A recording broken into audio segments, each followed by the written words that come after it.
One day, my world stopped.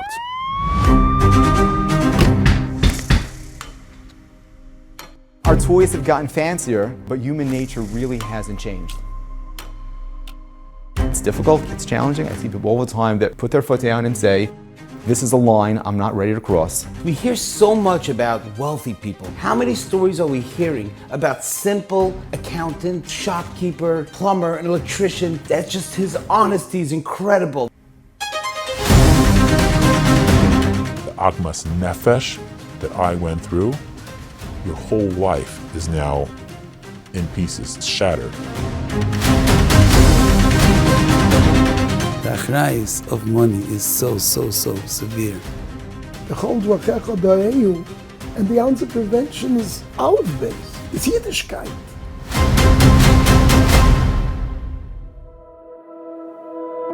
Klal Yisroel takes pride in its integrity. When you have a bar mitzvah boy, you wish him ezol zayin and erlich yid. That means he should be an honest Jew. Is that what you wish a boy? You want to wish him to be Talmidei Chachamim, and we do. But why the expression an erlich yid? Because we know out there in the world there are many temptations.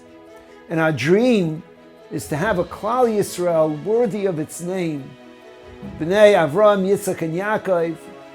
The emes of Yaakov should be in Klal Yisrael. Chazal tell us, "V'yohavta es Hashem Elokecha, sheyehi shem shamayim misahev al yodecha." Hashem's name should be beloved through your actions. And who is that person? The person who brings great honor to Hashem's name and causes it to be beloved. That's the person who is masayu matanai be'emuna. His business practices are with honesty, with faith. And v'diburai mabriyos benachas, and he speaks with a fine language to other people. People look at him and they say, this is a person who learned Torah. Look at what Torah has done for him. Look how fortunate is this person who his Rebbe taught him Torah. And they see that he deals honestly and ethically with other people. That's Kiddush Shem Shamayim. And that's why it's just so important for us to work on programs right in our yeshivas, while the boys are still growing up, to understand some of the issues, some of the potential pitfalls that they should look out for, the general obligation that they have to be a shining light which brings Kiddush Shem Shamayim.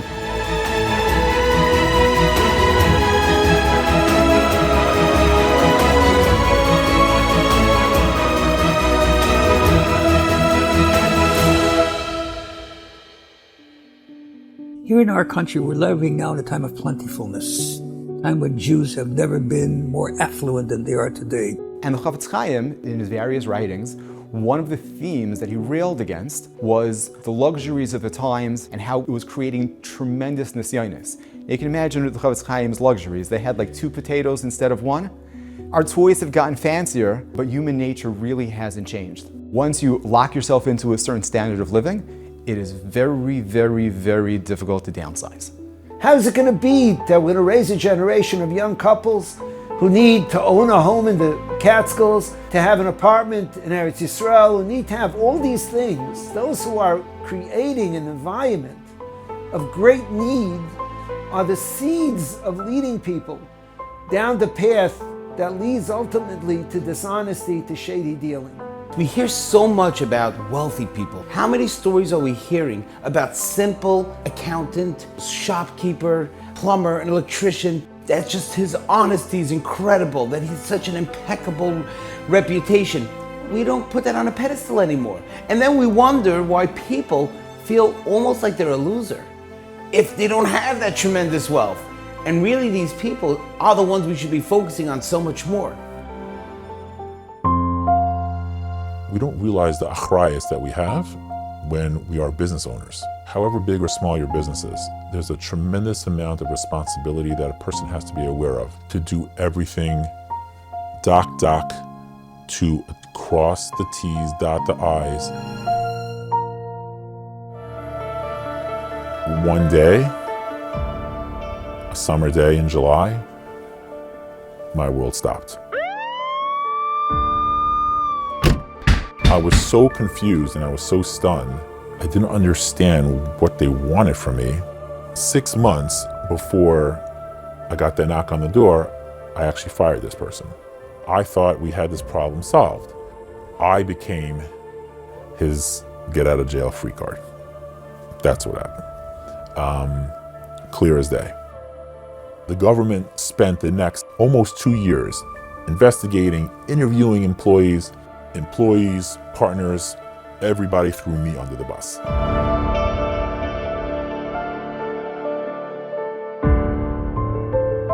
It used to be fairly straightforward.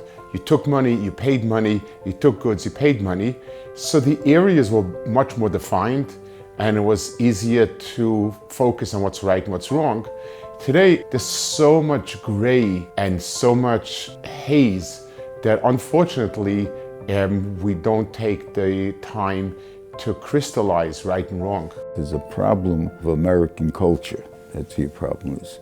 In other words, if you have a law, you have a rule, you break it. In other words, if you have a kid in yeshiva, you have rules in the dormitory, you have to go to sleep and curfew stuff, and everybody breaks it. That's the whole idea, is to break it and get away with it. The same thing goes with the Torah. You have laws. I become a novel with Shus HaTorah. I try to figure out ways to get around the Torah without being Eivra and Aveira. That is being a crook in English. I'm 38 years old. I have 4 kids. I grew up in Monsey. Had good rabbonim, always did well, always in the highest Gemara shir. Really always enjoyed learning. Opened up a company, and also right place at the right time. The real estate market had just jumped up in America, and I started calling around, networking, and somehow, some way, a little bit with the Gemara cup, was able to figure out how to do a few really good deals really quickly. And went from a company that had no money to like millions of dollars very quickly. It happens a lot in business, and I see it a lot in that business world. You'll sit with a guy, myself included, right? And we'll go to the Torah, and we're very yeshivish, and we'll go through the learning, and we'll go through the blot, and we're doing daf yomi, and we're doing all these things. And we'll quote the Shulchan Aruch, and the first seif is about business and doing business correctly, and we have it, it's in our head. But in the moment, it's not that we're going to steal from them. We actually think we're helping the person on the other side by not telling the truth. But that actually is the ultimate sign of not having bitachon. Because the reality is the truth is the truth, right? If you messed up, you messed up. You say, well, everyone does this with their taxes. It's true. It is true. Everyone does it. It doesn't make it legal. A lot of times we feel, it's fine. It'll be okay. Like, I can explain this away, cut this corner, it'll be fine. But for those out there that are thinking that, okay, there's this unbelievable opportunity to make this, unbelievable amount of money, I'm gonna cut a corner and it's gonna be okay. Maybe it will. But that chance that this will turn into a criminal investigation and the government will be now in your life and holding on to you and have their claws into you, no amount of money is worth the agmas nefesh that I went through, the pain that you have to deal with, the fear, the pain of your family, the pain of everyone around you. It's a ripple effect. Your whole life is now in pieces, it's shattered. It's not worth it.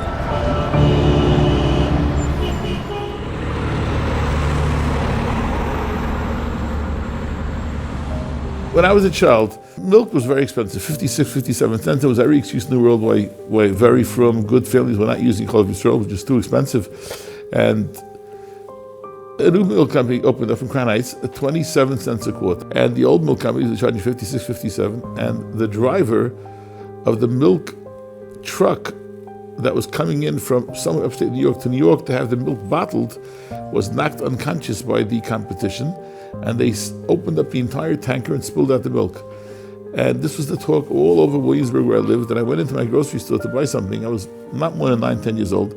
And I said I'll say Mr. Goldstein, Mr. Goldstein, what do you say to this? This is also here. And he says to me, "For business is alt mutter." I don't know how shook up I was. And he really believed it. We got to get rid of that. Nothing is mutter if it's usur. And we have to train our kids to know what's usur, what's mutter. The achrayus of money is so severe. I remember growing up with my grandfather. We knew him serious in our family that he got a gift. He would take the value of the gift and percentage-wise pay taxes on a gift that he got. His care with money was unbelievable, meticulous. The Indian of Dina and Malchusa Dina is very important. Rabbi Soloveitchik told me, I went to visit him, and he asked me how I live, how my parnasa, and I ended up telling him about, there was a food stamp program in the United States of America, and I was getting food stamps out. My shpocha was young. And he told me, you can do this, but you're not allowed to cheat them. You want to get food stamps, you can get food stamps, but you've got to be oiskal. No one has a right to falsify those papers with sheker. I will never be mad to any of my talmidim. If it's a legal loophole, that's okay. If it would be, that means to say is if they would find out about it and know that you did kach v'kach, that's all right. But to lie and to cheat, it's also gombe. You're not allowed to. I remember one time, one time the telephones in Torah V'das were for free. Something went wrong with the lines. So I called my father from a payphone. He said, what are you calling for? I said, tell him the phone's for free. So he yelled at me, he said, how do you take advantage of that? It's not your money, and he hung up. That was a lesson for life. One time, there was a child who told me that he was a kleptomaniac and he was stealing a lot. And when I spoke to him about it, we started talking about the origins of it, and he told me, he said, I'll give you an example. He says, when I went with my family to Great Adventure, and my father told me that, let's say, you're 9, and told my sister you're 8, or whatever the ages were. And we come to the window, and when we got past it and he paid, I said, but Tati, I'm not 9, I'm 12. And he looked at me and said, it doesn't matter. He says, from that moment, I always looked at everything as, how do we get around it?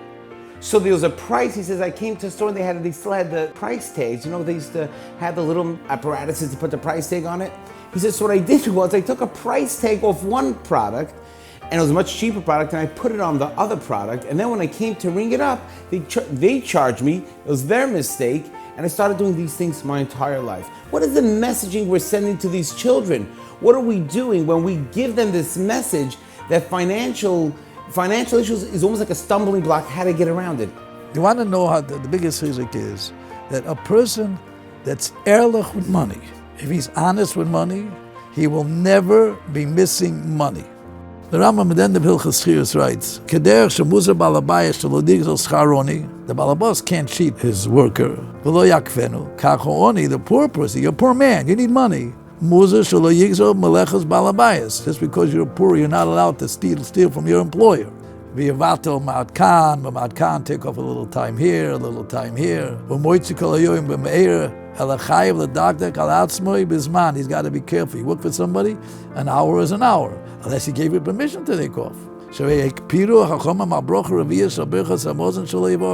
said a worker is put from saying the fourth bracha and benching. Why? Because your time belongs to somebody else. Then he writes like this: when you work for somebody, you got to do with all your koyach. You can't do a half a job with all your koyach. Yaakov HaTzadik. He calls Yaakov HaTzadik. Where do you find the laws? He calls Yaakov HaTzadik. I work for all my koyach for you, Lord. The fichach, then the Rambam finishes off. Where's the reward for being honest and working with all your koyach? Your reward is in this world. Shenemra vayifroit sa'ish ma'oid ma'oid. Yaakov Kaver Ritz. So the Rambam is telling us like this, that if a person is honest in money, not only it's a sumi ra, okay, you're not stealing, so you're not going to get punished. You're going to get rewarded for not stealing. If you work b'chol koichoy, the Rambam says it's a segula to get paid back in oilam haza, not in oilam haba. Shenemra vayifus or ish ma'oid ma'oid. You know how Yaakov got rich? Because he didn't steal. You want to get money? Be honest. If you're honest, you'll never be missing money. Chazal say, "Cha'isomer shel HaKadosh Baruch Hu emes." The seal of HaKadosh Baruch Hu is emes.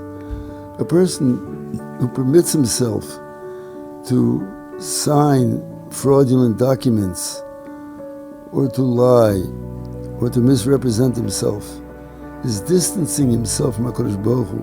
The Chil Hashem factor is incredible. Even though we're a tiny segment of the population, and criminality by us is so rare, but Lamaisa, We have a lot of people that are envious of the Shmiras HaTorah v'Hamitzvahs lifestyle, and they jump at every opportunity to make us look bad. So there's a Chilul Hashem. Chilul Hashem is doing things that diminishes the stature of Torah and mitzvahs in the eyes of the multitude. Law enforcement busted 7 couples in connection with a welfare fraud sting. Court documents indicate that the suspects basically declared themselves to be poverty-stricken, all the while earning tens of thousands of dollars more. The Chilul Hashem, the Chilul Kvod Shemayim that comes out of this, where we, so to speak, support that Goy's attitude to us, that the Jew is the Shylock, the Jew is to try to Jew me out, that means to thieve, to take, is a terrible thing. A young man was learning in Klal, represents Torah.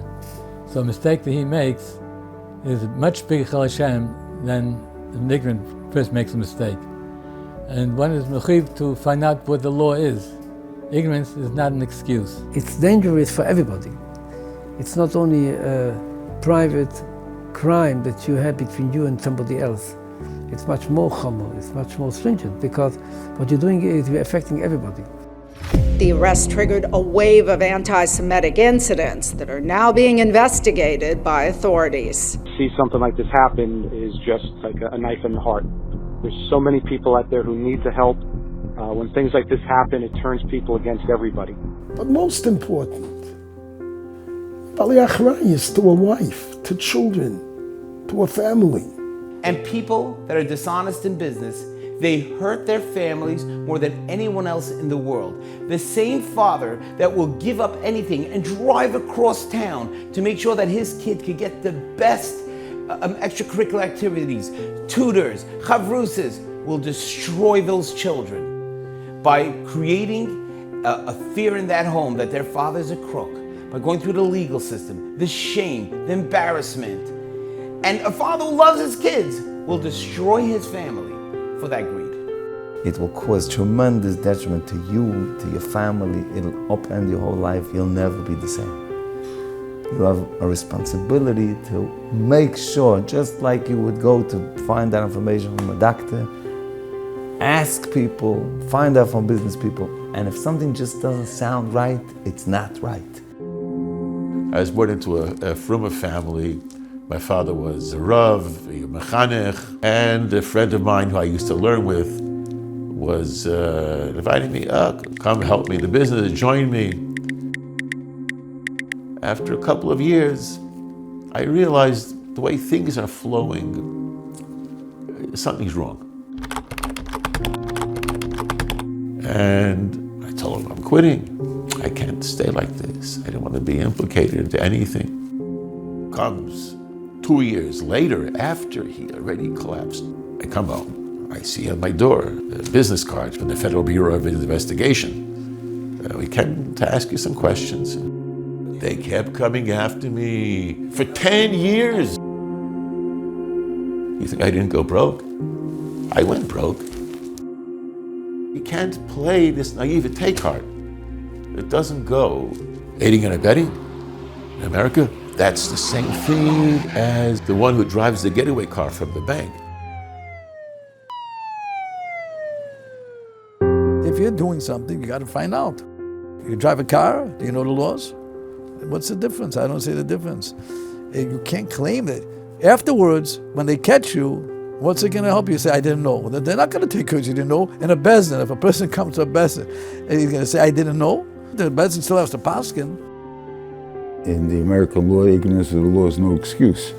So therefore, you're going to be chayiv for it. If you have a Meirei Ra, and you must have a Meirei Ra, that you can ask these questions. It's a Meirei Ra who understands the world and knows Chesed Mishpat. When he tells you, no, you can't, instead of saying to yourself, oh, why didn't I ask someone else who's Mekel more, you should say, Baruch Hashem, he saved me from doing something that is crooked. Those areas that are gray so many times end up in a black hole. Bitachon is an extraordinarily important meter to work on. Most people translate it as a way to take it easy. In other words, I don't have to work so hard, I don't have to do this, I don't have to do that, the other status. But there's another area If it's not 100% glatt kosher, then I should have bitochen. If there's easy money to be made, and my Meirah tells me I don't feel comfortable with this, then that's where Midas HaBitachon should kick in. If you have bitochen HaKadosh Baruch Hu, you don't have the Yisroel. That's the problem. If I think I have to make the money myself, and if I don't make it, I'm not going to have it, so therefore I'm going to end up doing things that are not yeshivas, that God controls the world, and how much money I'm going to get, and I can't take what God doesn't want to give me. And therefore, there's no point in going and doing anything that's not the yeshua, because if he doesn't want to give me, I ain't going to get anyways. It doesn't make a difference. The Rein Hashem runs the show. He doesn't need your help, and it won't help you to do something you don't want to do. Especially when it comes to financial issues, everybody has, I spoke to a Rav, I spoke to this. I almost never hear from people saying, what should I do? It's more, am I allowed to do this? Am I not allowed to do this? And that focus in every part of our life, you find people that want to do the right thing. And when it comes to finances, sometimes people feel like, if I could get away with it, I should. A person comes to a Rav and he says, Rebbe, can I rely on the heterim of Chalav Stam? And a Rav tells him, of course you're like Moshe, but even Rav Moshe felt it's much better to have it done the way it should be done, with a direct hashkach and so on. That we accept. Baruch Hashem, Rov Minyan and Binyan Bnei Torah are not Mikayim da Halacha. They go quite far beyond it, rightfully so, as befits in Torah. So why is it in other areas we're willing to take the equivalence of Chalav Stam minus and say, yeah, I heard that it's be'etzim okay. Even though most poskim do not feel comfortable with it, but I heard that someone is matrid. There's a certain double standard in that.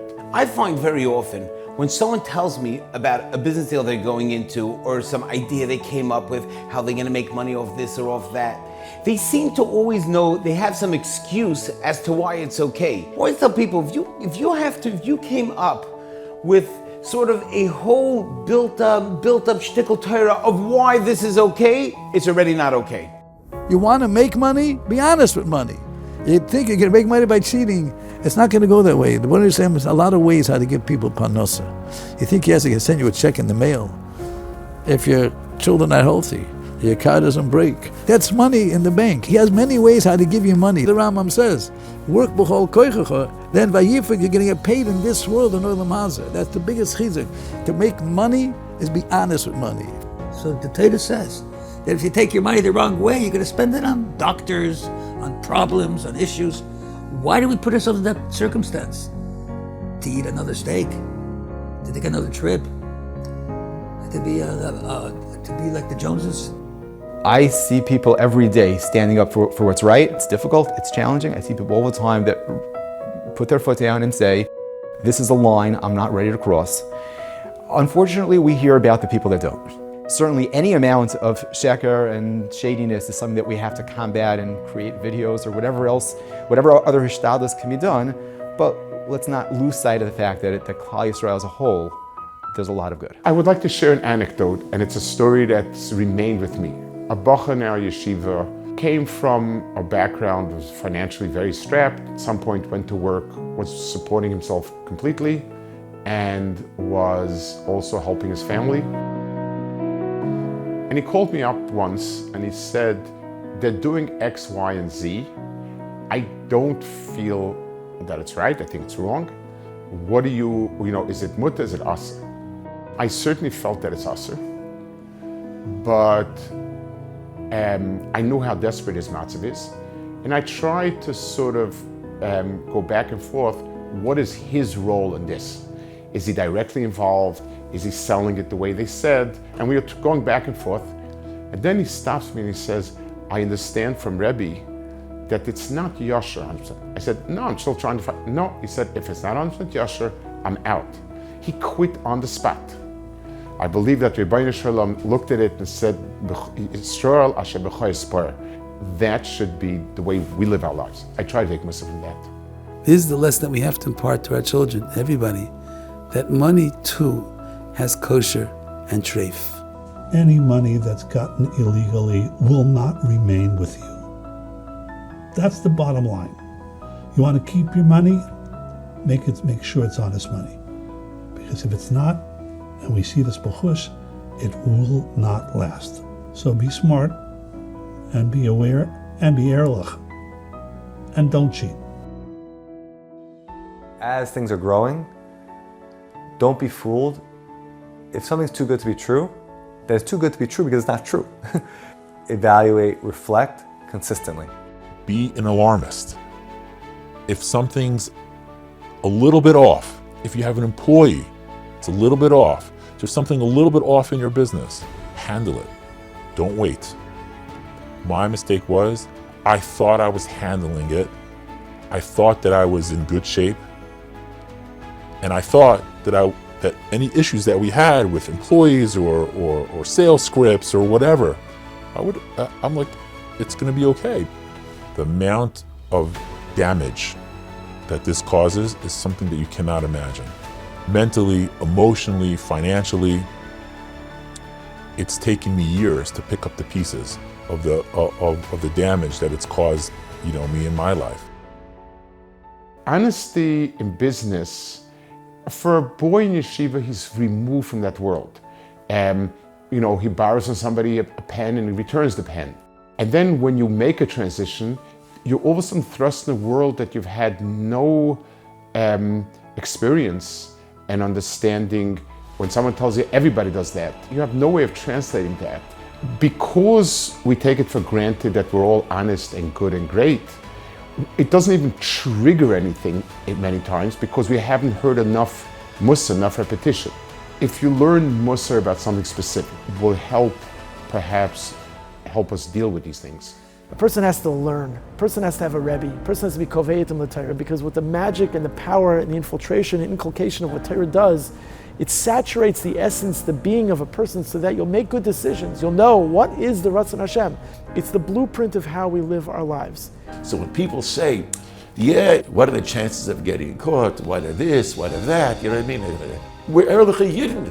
Do we care so much about getting caught? We should, but that's not the main thing. That's secondary. First of all, people do get caught, and people do this, and their lives are ruined, and that's besides the point. But as Erlich Yidden, we have to think about the Dinei Shemayim. This is called EHU. EHU means know the pathway you're going. The whole drachecha EHU, who yiyasher achasecha, that you won't stumble. And the ounce of prevention is Aleph base. It's Yiddishkeit. Yiddishkeit is a bein adam la'makoyim, a bein adam l'chavei, eze derech yeshara, sheyiva lo ya'adam kol, shetiferes lo yiseyu, v'tiferes lo mina adam.